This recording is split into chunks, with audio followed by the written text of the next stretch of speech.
talk about how to find the derivative, which is a quotient of two other functions. Okay, so if I have a function f of x, and this function is going to be equal to, let's say, g of x over h of x. Okay. Then I want to find the derivative of this. So we're going to start off with the limit definition. Because I chose h as one of my functions, I'm going to say that f prime of x is going to be equal to the limit as k goes to 0. Why not switch it up once in a while, right? Doesn't matter what constant we use here. So as k goes to 0 of f of x plus k minus f of x divided by k.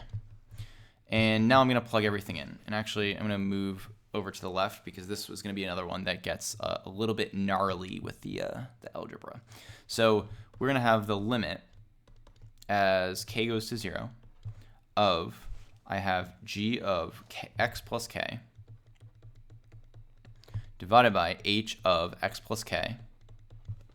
And this is going to be, we're going to have minus g of x over h of x, all divided by k. Okay, so now what I'm going to do is I'm going to try to simplify this a little bit, neaten it up. So I'm going to have the limit as k goes to 0 of, I'm going to have on top g of x plus k times h of x minus g of x times h of x plus k divided by k times h of x times h of x plus k. So what I did, right, is I took the two different quotients, the two different fractions in the numerator, I found a common denominator, and then combined them and put the denominator on the bottom with the rest of the denominator. So that's how I got this. Now, once I have this, I am going to use my limit rule to split this up a little bit. So I'm going to have the limit as k goes to 0 of g of x plus k times h of x minus g of x times h of x plus k divided by k. And then I'm going to do times the limit as k goes to 0 of 1 over h of x times h of x plus k. Okay. Now I'm going to do some more algebra here.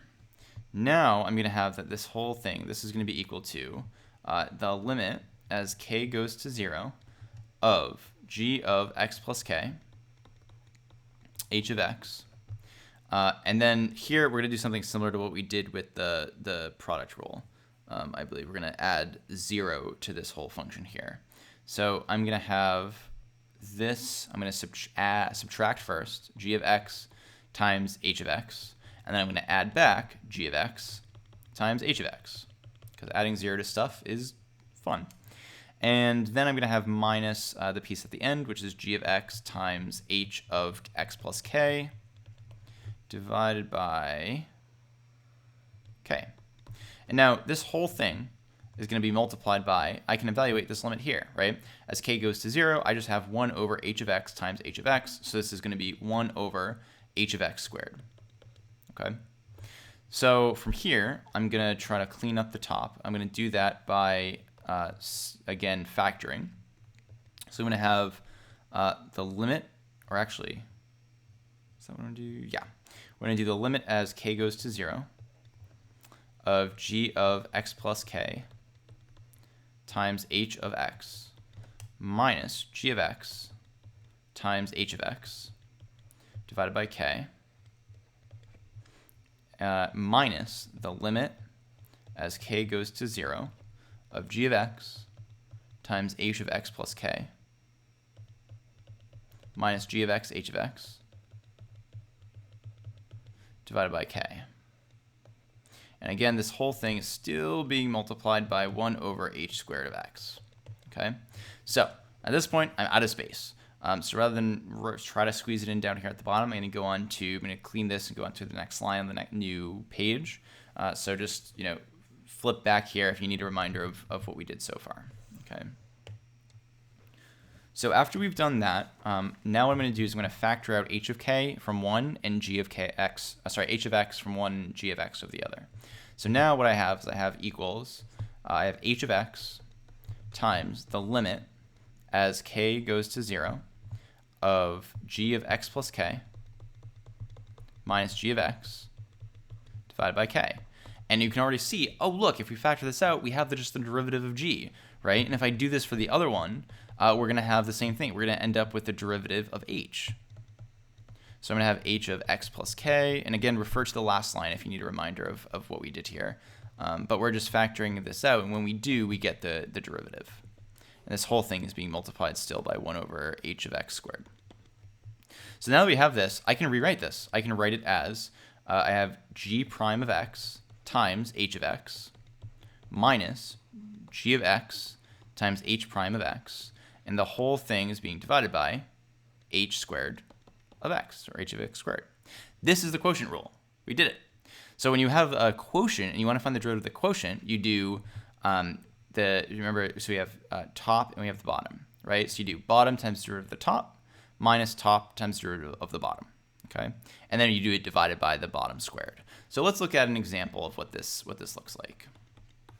Suppose I have f of x is equal to x squared divided by sine of x. And I want to find f prime of x. Well, f prime of x is going to be equal to bottom times the derivative of the top. So I get 2x times sine x, right? Bottom sine x times the derivative of the top, 2x, minus top x squared times the derivative of the bottom, sine x.